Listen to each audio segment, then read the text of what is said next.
Okay, now let us see the rule of Napoleon Bonaparte.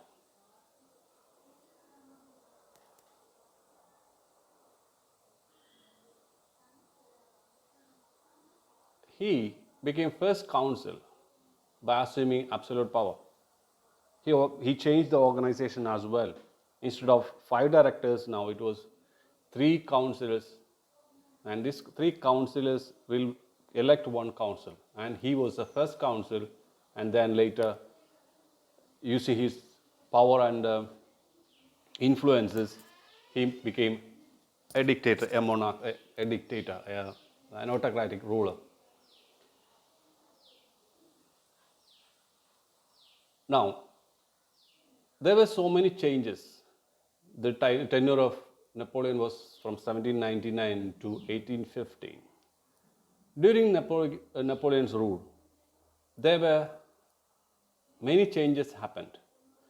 This is important for you in light of your board exams. It could be a short answer question.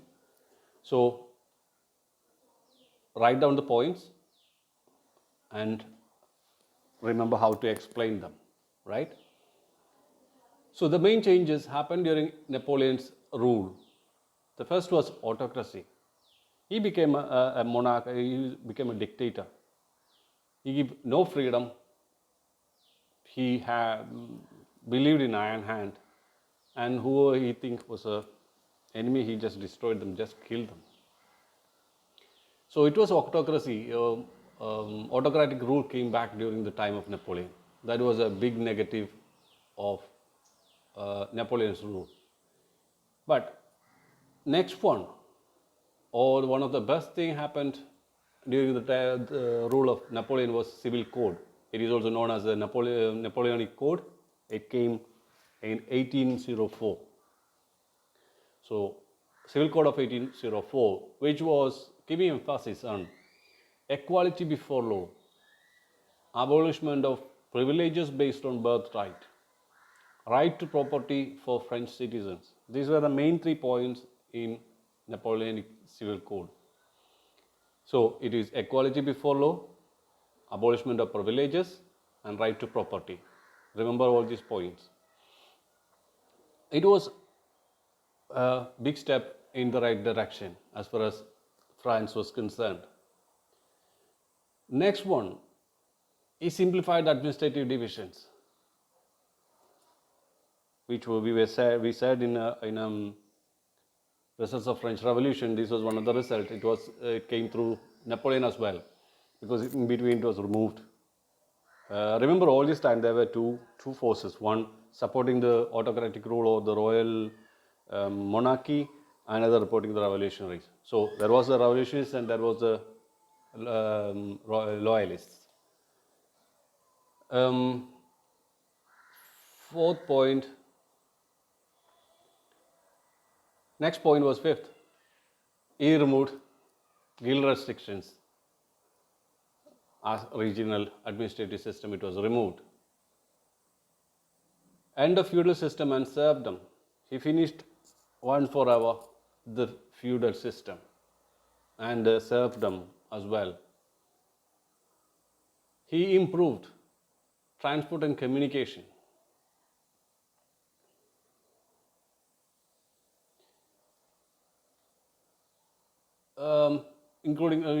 Including unified currency, weights and measures as well. He introduced them. In summary, let us say peasants, artisans, workers and new businessmen enjoyed the new development by Napoleon, because they saw that the uniformed laws, weight and measures, common currency, improved railroads and transportation systems and communication, improved their business and their prospects. So they were happy with that thing. Also, when Napoleon conquered majority or major part of Europe, he had introduced the same thing everywhere. So they had, the merchants or the artisans had bigger market to sell at, better facilities, better movements. So they were happy. But one of the problem happened was Even if there are so many languages, he just introduced just one language and he said it has to be that. So there were uneasiness and happiness in some parts for sure.